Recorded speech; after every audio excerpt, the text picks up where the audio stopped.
body lies a mouldering in the grave. John Brown's body lies a mouldering in the grave.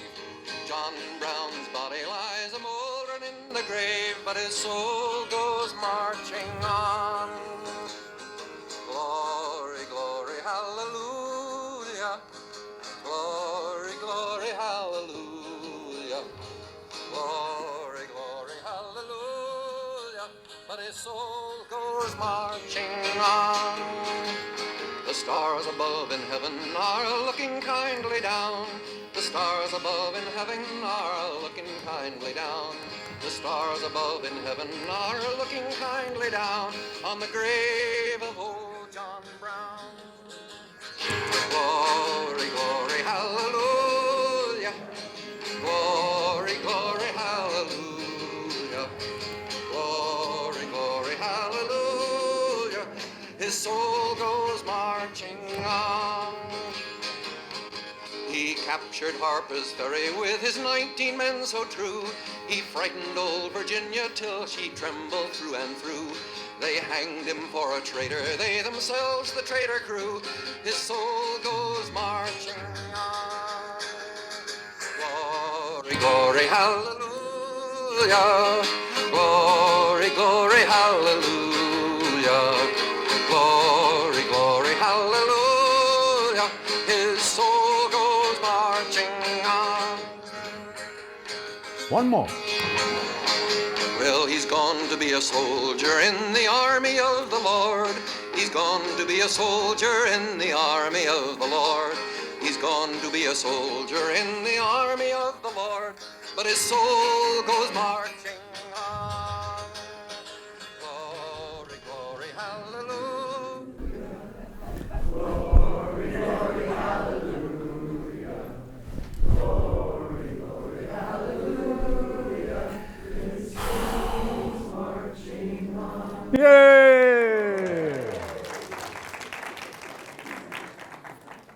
You just sang a deeply religious, romantic paean to what many people would call a terrorist.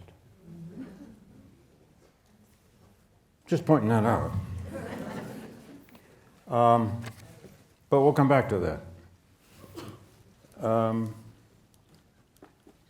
Now, really quickly, too many things are going on. But for those of you who will not be watching the Detroit Tigers beat the Cleveland Guardians at 6 o'clock this evening, which will include me, I'm doing an extraordinary event at Wilbercross High School. Note the top here. We're doing it in a high school, right over by East Rock. It's, what is that street called? Mitchell Drive. It's the big high school, right over at the base of East Rock Park. A great new book out called...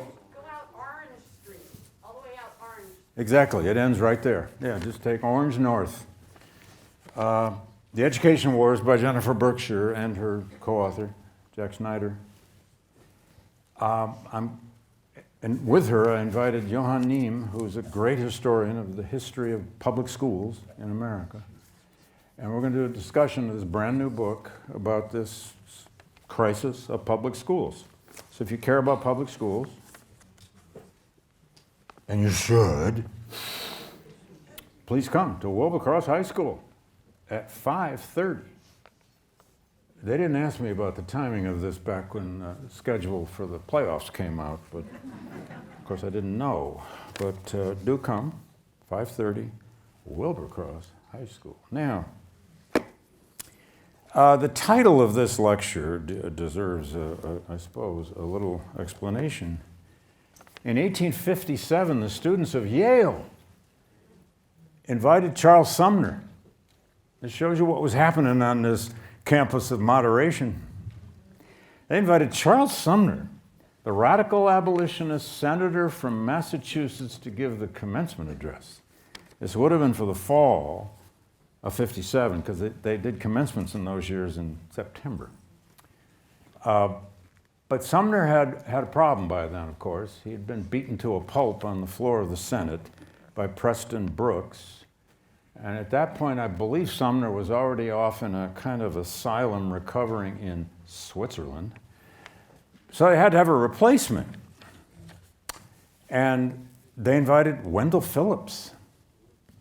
Wendell Phillips, arguably an even more radical abolitionist from Massachusetts. Wendell Phillips, the so-called golden trumpet of abolitionism, great orator, was his replacement.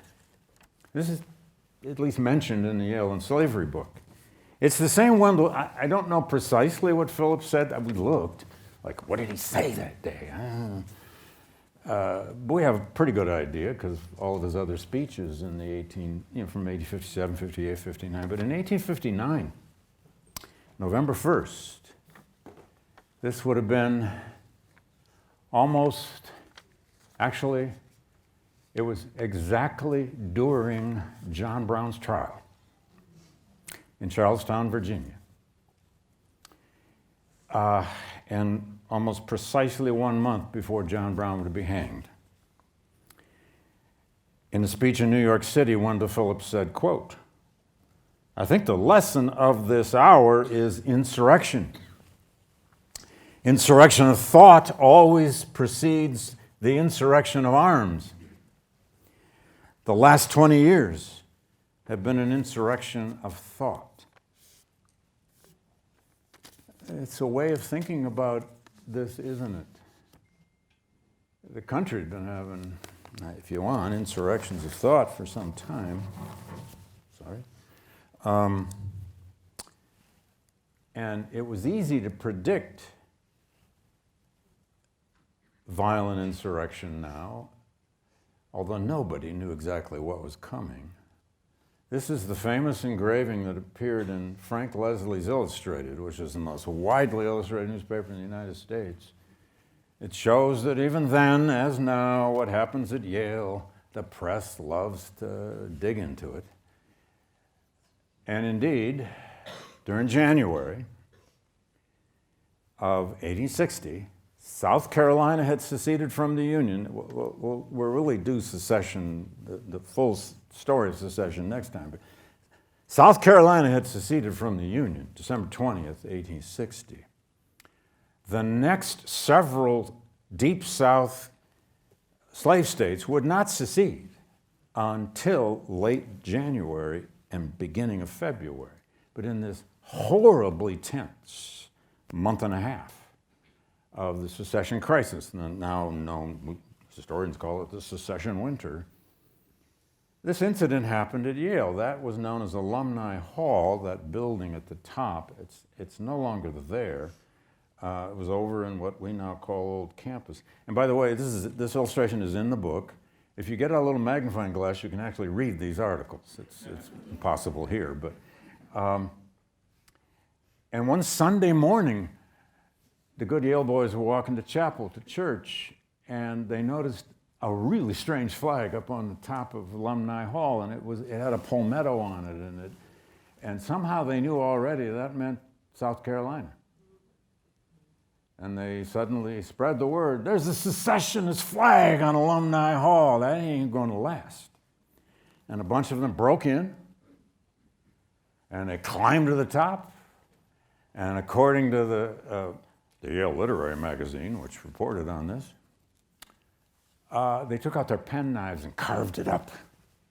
They tore it down, they carved it up for souvenirs. We don't have any pieces of that true cross at the Beinecke Library. We looked. But this incident, this incident got all over the press. There's an insurrection at Yale, it said. And the Southern boys, what was left now, there were only a tiny handful left. They were soon to go home, the Southern planters' sons. But the Northern guys said, no secession flags. President Woolsey, so far as we could tell, didn't discipline anybody for this. Now, I mentioned that Charles Sumner had been beaten on the floor of the Senate in 1856 in the midst of the crisis in Kansas, with a civil war already broken out in Kansas called Bleeding Kansas. Sumner famous for this, gave a very long, many hours, once you gave Sumner the floor, bring your lunch. And he spoke over 2 days, a speech called The Crime Against Kansas. The Crime Against Kansas.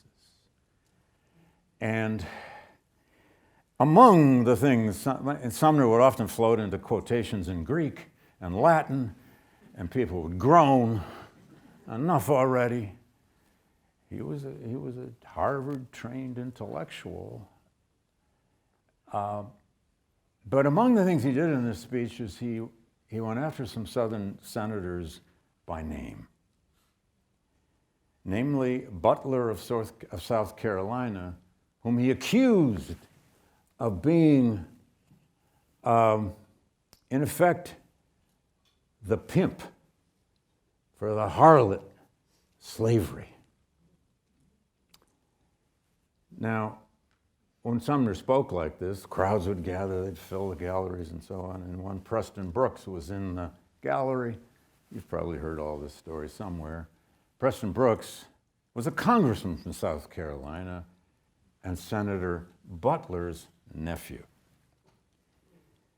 A couple of days after, Sumner has a pen in his hand. Note, if you look, well, you can't see where I'm pointing, sorry, but this says Kansas. He's holding up a copy of his speech. He literally was signing copies of his speech at his desk on the floor of the Senate.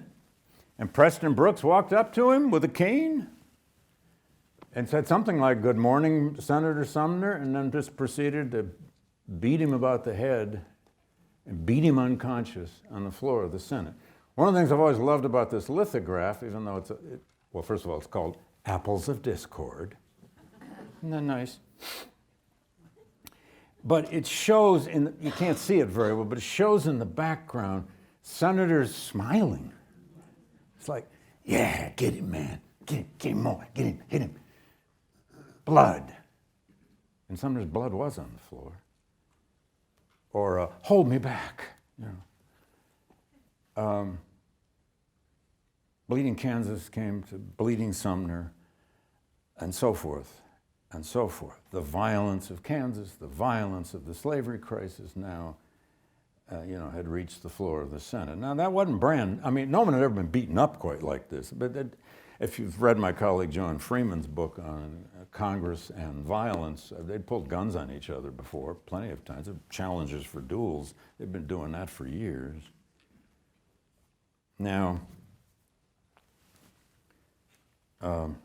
okay. But let's, let's back up just briefly to that Dred Scott case. I was making a case the other day that there are a lot of turning points in the story of the coming of any major world event. And the same is, of course, true of this. And my own favorite candidate for the biggest turning point is the Dred Scott decision, though there are plenty of others. It was March 6th, 2 days after James Buchanan had been inaugurated President of the United States, the Pennsylvanian with deep sympathies to the South, seemingly now the candidate who could preserve the Union, because he was said to be moderate, though very pro-slavery moderate. And Buchanan was already informed, as I may have said, by at least two of the justices of what the decision was going to be. He was informed particularly that Taney had coaxed the court, or a 7-2 majority, not just in deciding the basics of the Dred Scott case, which was jurisdiction. First thing that case had to settle was jurisdiction. That is, did the Supreme Court or any federal court have the authority over this decision? And the 7-2 majority will say yes. And then, well, what about free soil? Free soil, Oh God, how are they going to decide that? Tawney wanted to push them as far as possible on that. And they will determine that Dred Scott nor any other slave cannot go to free soil, whether that's a state like Illinois or a territory like Minnesota, and simply become free by residence on that free soil. The Supreme Court was going to decree this once and for all. And get this, Tawney thought, get this free soil idea out of the way of America's future. Despite this new political movement called the Republican Party that almost defeated Buchanan. And the third thing was, what about slavery everywhere else? Is it possible for the federal government to stop the spread of slavery anywhere if slaves are property under law, under the Fifth Amendment?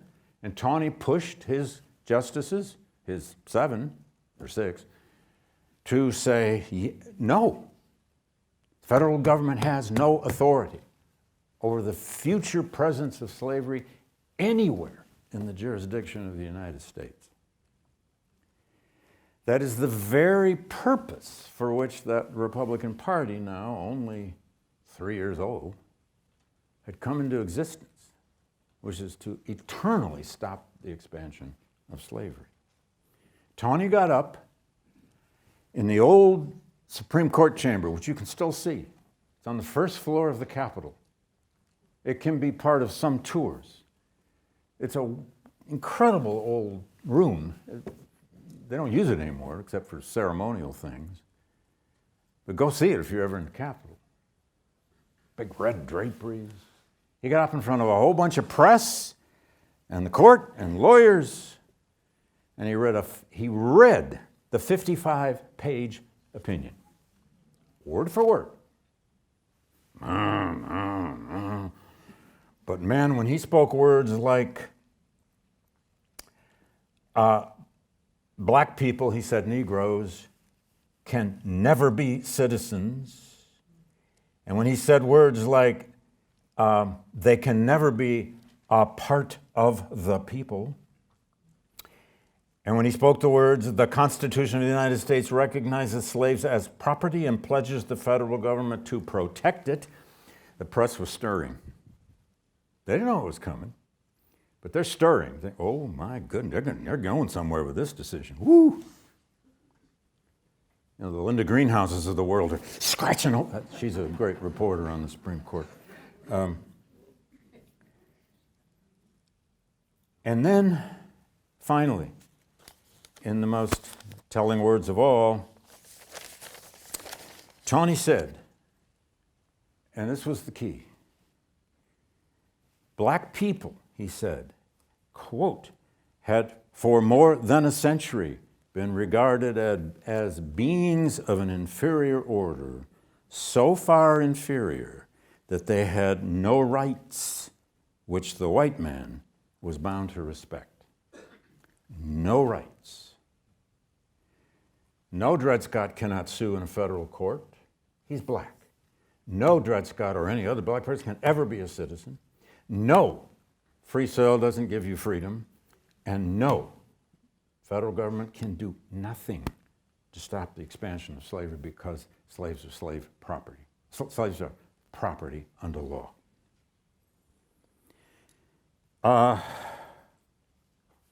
What this decision does now, as soon as it hits the press and it hits the political environment of the spring and summer of 1857, is it galvanized that Republican Party. It galvanized Northerners who, you know, they may not care about the rights of black people, all of them, but they did care about the presence of slavery in the West. Some of them cared about both. What the Dred Scott decision did now, and here's where you got to read Lincoln's House Divided speech. What's the House Divided speech? It's Lincoln announcing his candidacy for the Senate against Stephen Douglas 1 year later. Well, the whole country's been debating the Dred Scott decision. What does Lincoln do? He gets up in the old State House in Springfield, And he reads that incredible prose poetry of the opening, a house divided against itself cannot stand. I do not believe, I believe it will become all one or all the other. I do not believe it will fall. Really? He's basically predicting that it could and maybe even should. But then the whole last part of the speech, read it. It's now on the canvas. Is Lincoln mobilizing the Republican Party to resist the Dred Scott decision. He attacks the Dred Scott decision. He calls it a conspiracy. He trots out the slave power conspiracy idea in all kinds of, he calls it a plan. He says the South is building a house, and the beams it's built on are slavery. It's one of those examples in our history. We're supposed to obey Supreme Court decisions. Our system doesn't really work very well if we don't. But my God, we've just lived through a few, haven't we? And some parts of our population don't want to live by it. What do you do?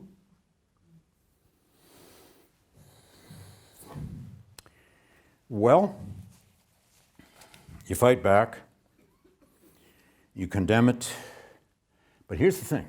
If you were African American in spring of 1857, the Dred Scott decision comes out, and you read it, or you read the main quotations from Taney's decision, what does it mean to you? It means you now live in the land of the Dred Scott decision. You don't live in the land of the Declaration of Independence. You don't live in the land of the anti-slavery elements of the Constitution. You live in Taney's Dred Scott decision. You live in the land that says you have no future. You will never have citizenship. You will never have rights. Or you can stay, but you'll be serfs. You'll be labor because you are naturally inferior. In black communities, including New Haven, as I end the whole chapter, the antebellum chapter, with the story of James T. Holly and his emigration plan that he launched 3-4 blocks from the Yale campus over on Park Street at the St. Luke's Church, where he organized black folk from Canada and from the US, and most of them from New Haven, to try to emigrate to Haiti. Among a lot, it's not going to work, although Holly's going to go and stay. It's going to be a bit of a disaster, like a lot of these immigration schemes. But now in black communities across the North, for that matter in the South, but especially in these somewhat organized black communities like New Haven was through its churches and its schools, and a lot of these people worked at Yale. They have to look at their situation and wonder, can we stay? What do we do? Where do we go? They're just like a lot of other people in world history who were suddenly told by the polity of the society they're living in, you are defined out. In fact, you're in danger. What are you going to do? Well, they're going to fight with each other about what to do, which is what most people do. Emigrate? No. Yes. Stay? Maybe. Fight for rights? What rights? It's a fairly desperate situation. Now, last thing on the Dred Scott decision. I'd love to spend the whole period on it, but I can't. What it really did to the slavery debate and the slavery crisis, well, it did many things, but it destroyed moderation. It ended moderation. It ended compromise. There isn't any middle anymore. Unless this new Republican Party just says, oh, okay, our reason to be, it didn't matter. Gosh. It's like millions of American women and men after the Dobbs case didn't just say, oh, the Supreme Court has spoken. Okay, fine, we'll obey. What do you do in a republic? What do you do in a democracy when you don't want to obey what the high court says. Now, all right, go with me at least briefly to that, whoops, sorry, I lost my screen here, do I? Oh, there we go, bingo. By the way, this is the famous portrait, it's a painting of Dred Scott. Powerful. It hangs in the courthouse in St. Louis. I think that's where it still is. It's a stunning painting of him. He's not going to live very long, by the way. He's an old man by this time. His wife was much younger, and of course his daughters were born in the 1830s. But old Dred Scott had his life dragged through American courts, from a circuit court to the state Supreme Court in Missouri to the U.S. Supreme Court. And he'll die before Fort Sumter.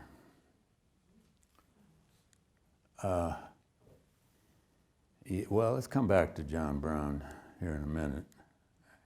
He's hard to resist. Well, wait a minute. What did I do with, oh, wait a minute. There we go. These two guys square off for the U.S. Senate. 1858, fall, and Stephen Douglas had been the senator for at least 2 terms already, or was it 3, and he's going to face Lincoln. They are the most extraordinary political debates we've ever had, and you've always heard, if any of you were in high school debate or even college debate, there's still a style known as Lincoln-Douglas style. I was never in formal debate. Wish I had been. Might have been fun. I spent too much of my high school years out trying to learn how to throw a good slider. A lot of good that did me. But these debates, 8 of them, all over Illinois, town after town after town. Some of them attended by as many as 15,000 people. Incredible. And they'd bring banners. Well, that's what I had this other one for. This is a weird modern painting. I mean, the banners, I can't read that one very well. The one banner on the left says, Illinois was born under the Ordinance of 1787, which means the Northwest Ordinance, which prohibited slavery. Well, and then you get other banners. But these debates would go 2 to 3 hours. They would flip a coin of who got to go first. If you won, you got the first 50 minutes. And then the other guy gets 50 minutes. And then they do a rebuttal, and another rebuttal. I mean, our politics today couldn't bear it. It would be too serious. It wouldn't work on television for that long. And we've had some candidates who couldn't speak that long on both sides. Now, the debates, though, touched every element of this extraordinary problem. Slavery in the future, slavery in the West. I'm sorry, 7 debates. There weren't 8. I made that wrong.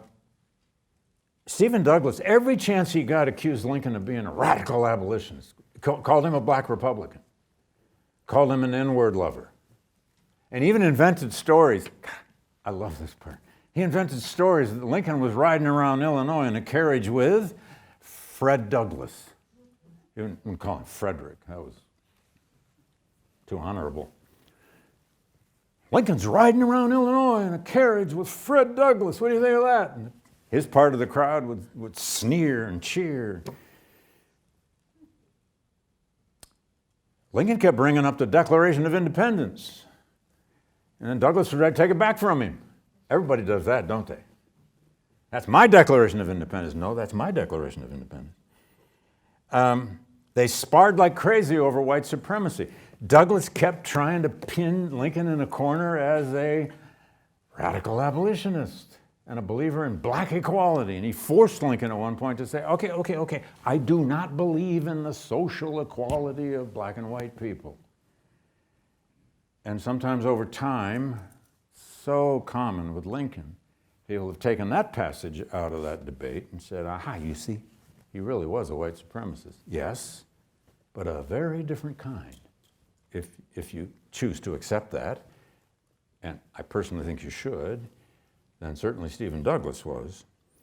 Lincoln famously said, "I do not believe in the social equality of black and white people, but I believe in every black person's right to the fruits of their own toil."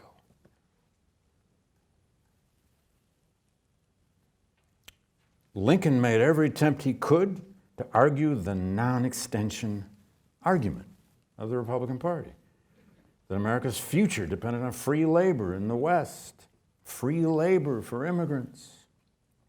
He's appealing for votes. Read those debates. There's some sections of those debates and readings I put up on the canvas. They're an extraordinary read just as documents, if you get the chance. In some ways, it will make you yearn for a time when candidates just debated real issues endlessly. And by the way, they had marching bands. They would, the orators would show up behind bands and flags. And I mean, how cool is that? Stephen Douglas won the election. He went back to the Senate. Lincoln, though, had made a mark. Had he ever? And now that Republican Party, when it's aiming at 1860, it has a variety of possible candidates. One of the top, going backward again here. Well, sorry. One of the top candidates was William H. Seward of New York. That's not him. That's not Seward, in case you were wondering. But a lot of people were looking for an alternative. A lot of Republicans, especially out in the Midwest, were really looking for an alternative. And Lincoln at least had the reputation of being somewhat moderate on slavery. Although a lot of those people who thought he was so moderate hadn't really read his speeches yet very carefully.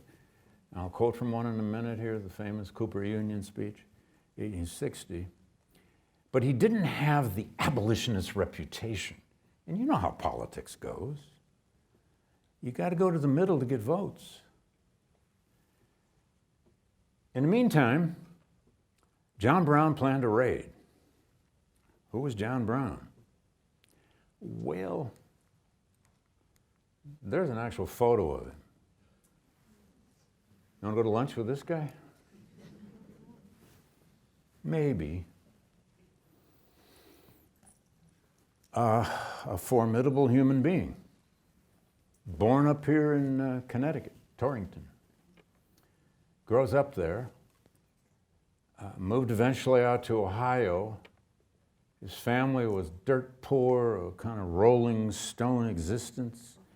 He's born in 1800. He's 59 at the time of Harper's Ferry and the time of his hanging. He will have 20 children with 2 wives. They didn't all survive, but most of them did. And they were poor too. Out in Ohio, he tried being a tanner. He tried lots of different professions. He always had a hard time making ends meet. But he was one deeply committed, Old Testament, biblical abolitionist. For reasons a lot of his biographers have explored, and we've gotten to the bottom of certainly some of it. But it's Kansas that mobilized the insurrection of thought for John Brown. Kansas, you could say, inspired him or drove him to, by the way, there's so many images of John Brown, as you may know. He is sometimes portrayed, look at this dude. Bullet belt, a gun in the belt, big red nose, and he's ready to pull that gun and blow your brains out. That's a cartoon done by David Levine of the New York Review of Books about 40 years ago. It's one of my favorite John Browns. Whoops. But of course, Most people love, well, I don't know about most people, but a whole lot of people much prefer, well, the romantic John Brown. I didn't give you the full painting. This is the painting by Thomas Hovenden, which is a huge painting. It's in the American wing of the Metropolitan Art Museum in New York. When you go in the American wing, go to the room this is in. It will knock you over at first.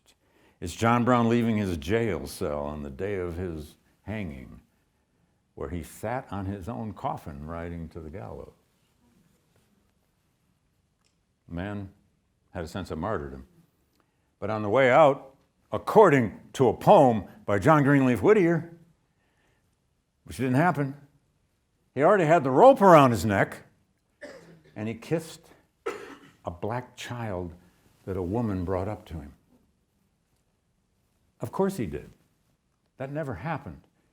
But in lore, it became part of John Brown's. He was the gentle warrior by the time of the day of his hanging. He'd written his own epitaph by the day of his hanging. He'd written more than 100 letters from his jail cell all over the country, creating his own legend, creating his own martyrdom. Martyrs are made, they don't just happen. And then there's the John Curry paintings. How many of you have ever been to Topeka, Kansas? Yeah? It's not on there. Yeah, all right. The capital of Kansas and Topeka, all around the interior of the dome there,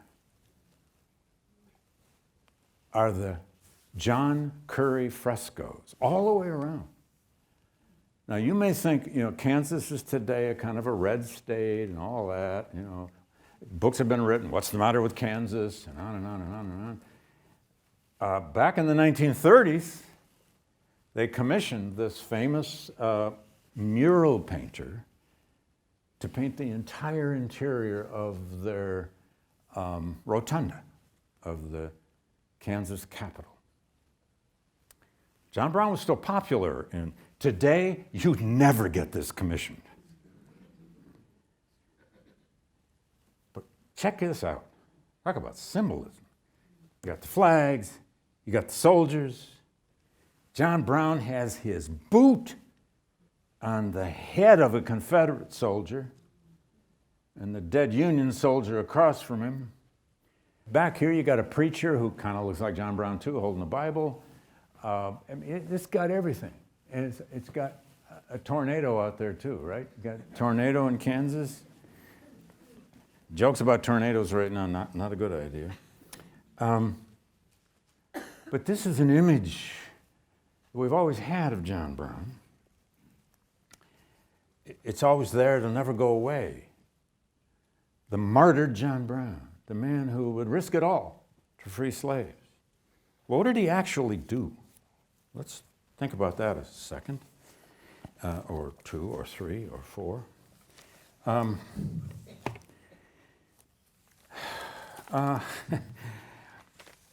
And you also got to remember there's an economic depression that hit the country in 1857. There's a lot going on. Yes, Jenny Lind is still touring the Swedish Nightingale. I know, I didn't come back to her. I'll get her in maybe a little later. She was like everybody's heartthrob. She was an opera singer, but she also did popular songs, and she filled every opera house in the United States. People needed diversion. We always need diversion. Why do you go to the theater? Why do you go to a movie? Why are you on your phone all the time? Because you don't want to think about the Middle East, or Ukraine, or the hurricane, or the election. John Brown went to Kansas to fight in bleeding Kansas. He had a whole slew of sons he convinced to go with him, although a couple refused because it wasn't easy to be John Brown's son. In fact, a couple abandoned him because they didn't want to go die. He tore up his own family. Dun, dun, dun, dun, dun, dun, dun, dun, dun, dun, dun. But he tore apart his own family. He was on a crusade, a holy war. And he saw Kansas now as the opening. It was the wedge. And he went to Kansas. He built a band of men, 20, 30, he may have had 40 men at one point. In the spring of 1856, just after the news came of the beating of Charles Sumner in the U.S. Senate, which seems to have made John Brown snap, although he'd been snapping already. Brown led a group of his men down along the Pottawatomie Creek. And by the way, Kansas already was in a civil war, but it had a pro-slavery area and an anti-slavery area, and sometimes they were mixed. They tried to have a pro-slavery capital and an anti-slavery capital. Pro-slavery capital was in a place called Lecompton, and the anti-slavery capital was in Topeka. They were, in fact, almost making two territories out of it before it ever became a state.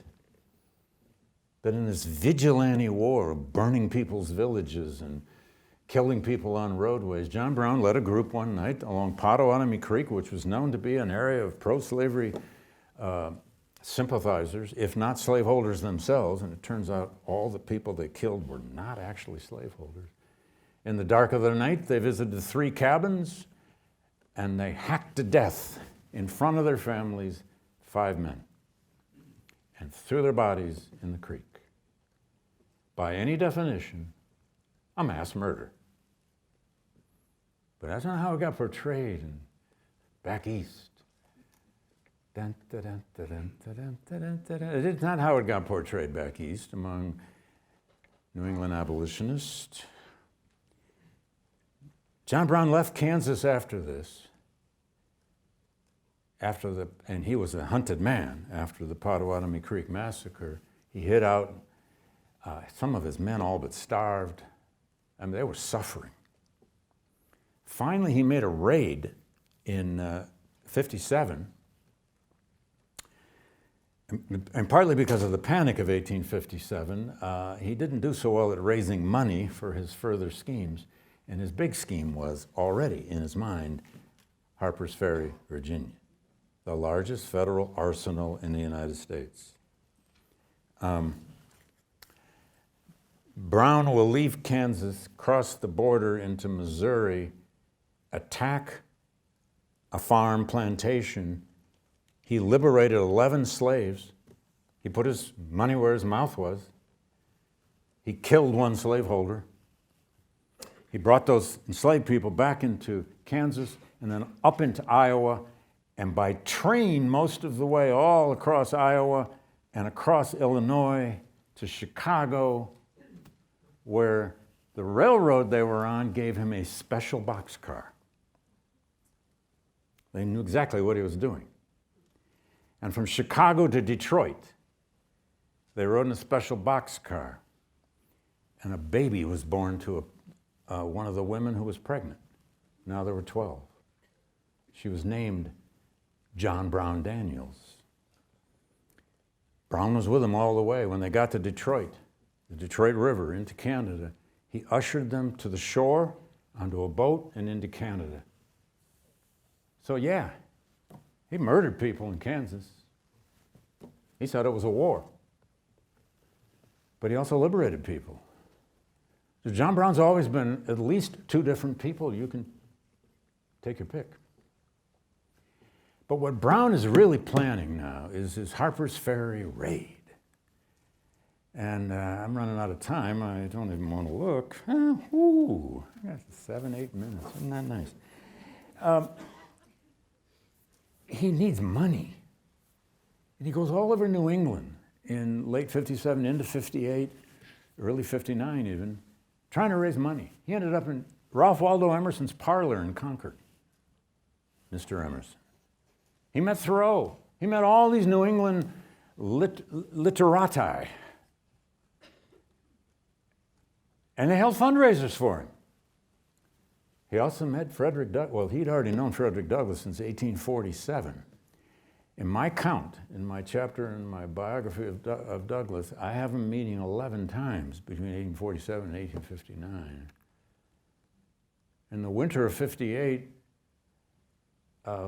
Brown came to Rochester, New York, where Douglass lived, and spent 1 month in Douglass's attic. They made a little bedroom up in the attic. And the best evidence, well, we have a lot of evidence of it, but I mean, Douglas's wife would take him meals, but he had a table with maps out on it. And Douglas's 3 sons were fascinated with this guy.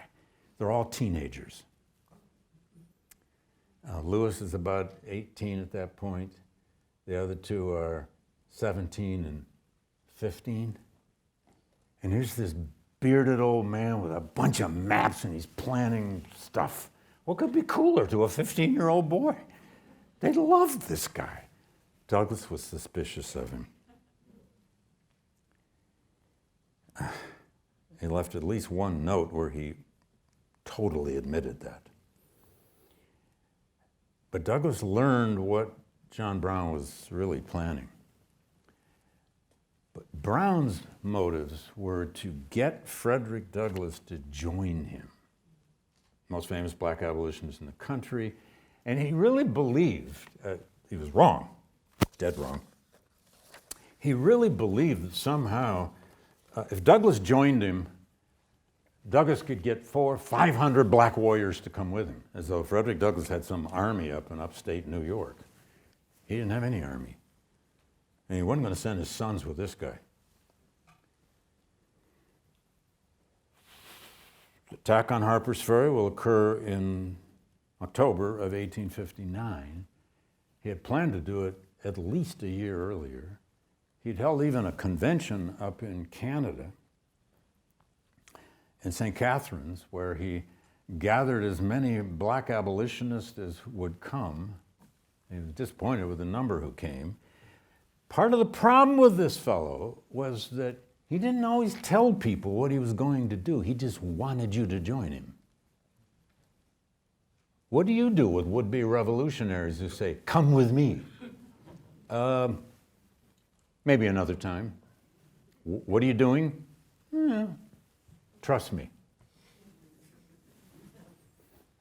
Oh, you need guns? I'll get you some guns. I can even give you some money, but don't implicate me. Now, the raid on Harper's Ferry occurred in October. He only had 19 men with him. Frederick Douglass went down to Pennsylvania in August of 1859, famously met for 2 days. They spent 48 hours together in an old stone quarry outside of Chambersburg, Pennsylvania. Although Douglass is our only source for this, he wrote at length about it. And Brown tried to recruit him. Please join me, please join me, please join me. If you come, others will come. And that's when Douglass realized he really means it. He's going to attack Harper's Ferry. It's the largest arsenal in the United States. They had something like 60 to 70,000 rifles and hundreds and hundreds and hundreds of barrels of gunpowder. And this dude was going to attack it. And do what? Oh, there are a lot of theories. A lot of John Brown's greatest defenders have said he had planted people all over the Northern Virginia countryside. He had people ready here and ready there. No. There's still people who want to claim that.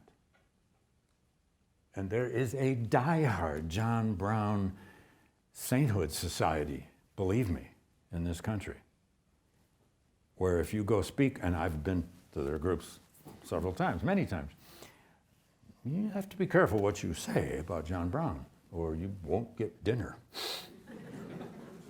Although many of them now have become quite sophisticated about old John Brown.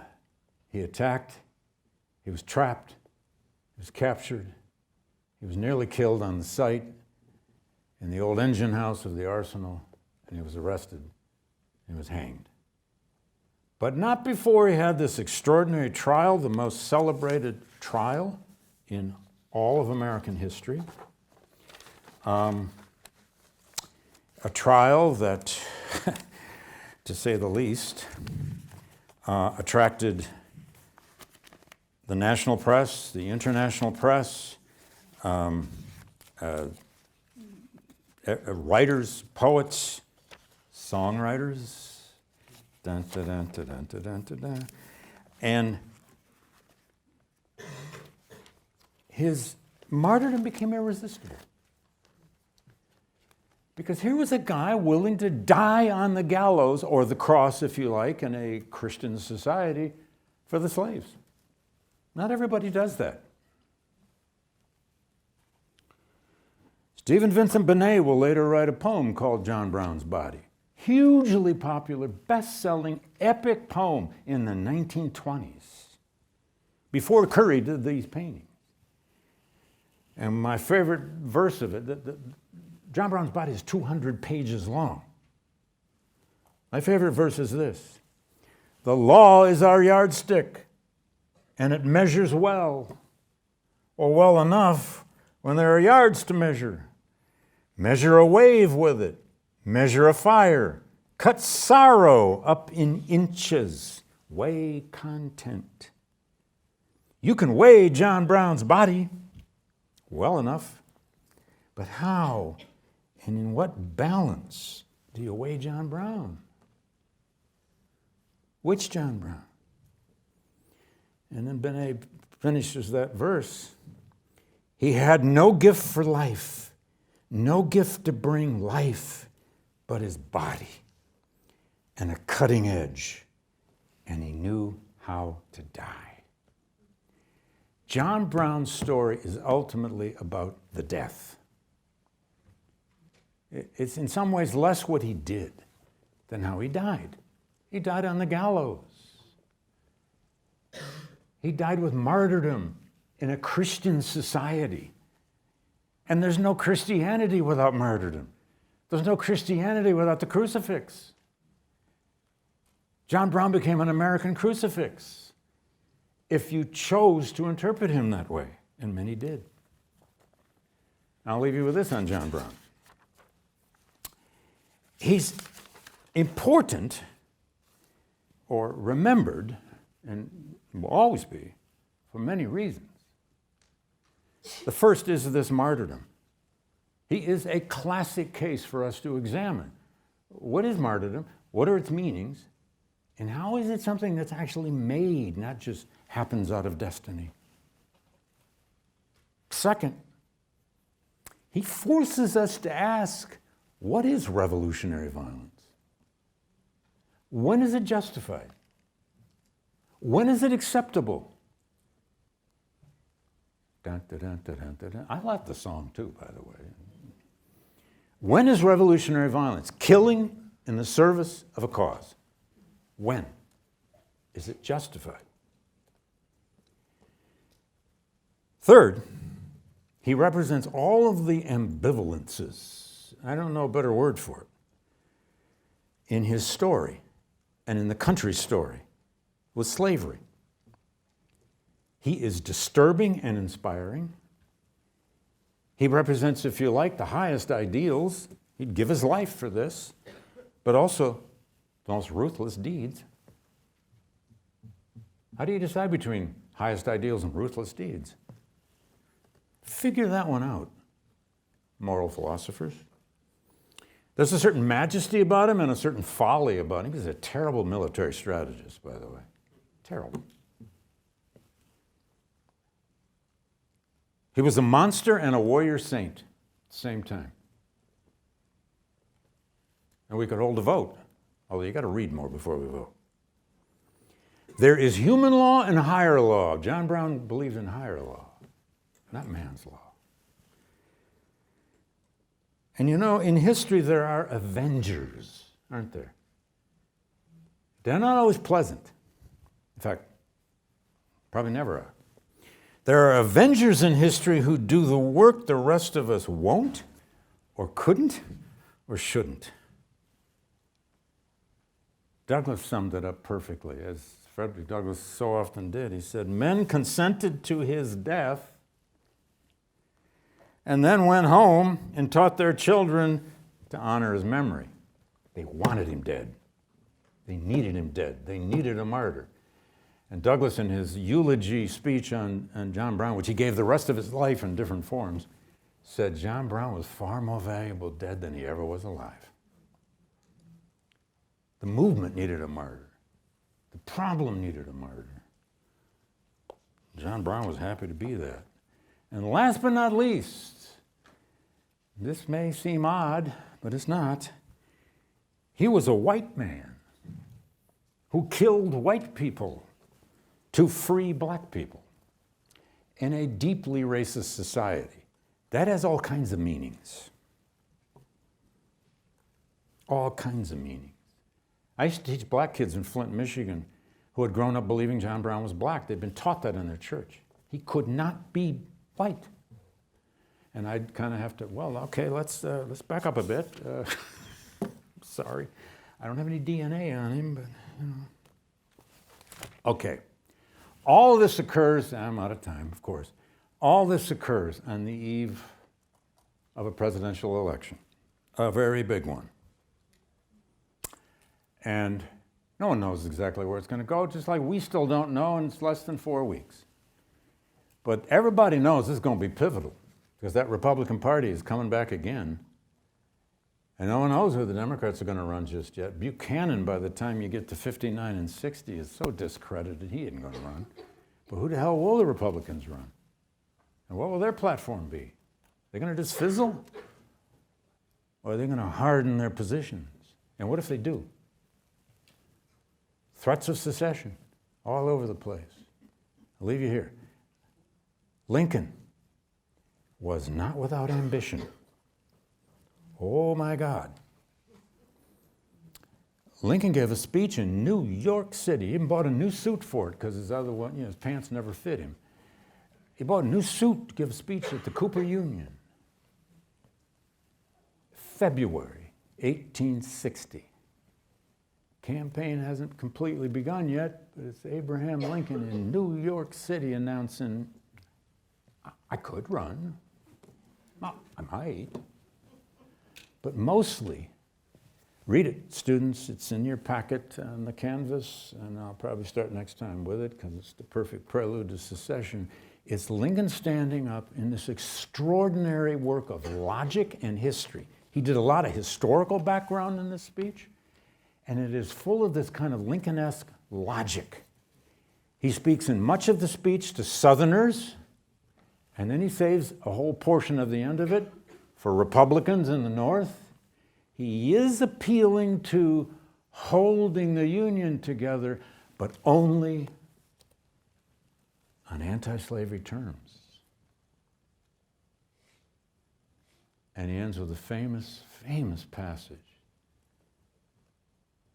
Might does not make right. Only right can make might. And if you read the Cooper Union speech, and you're not convinced yet that the American nation, American Union, this American experiment wasn't in deep trouble, then you're never going to get it. Thank you.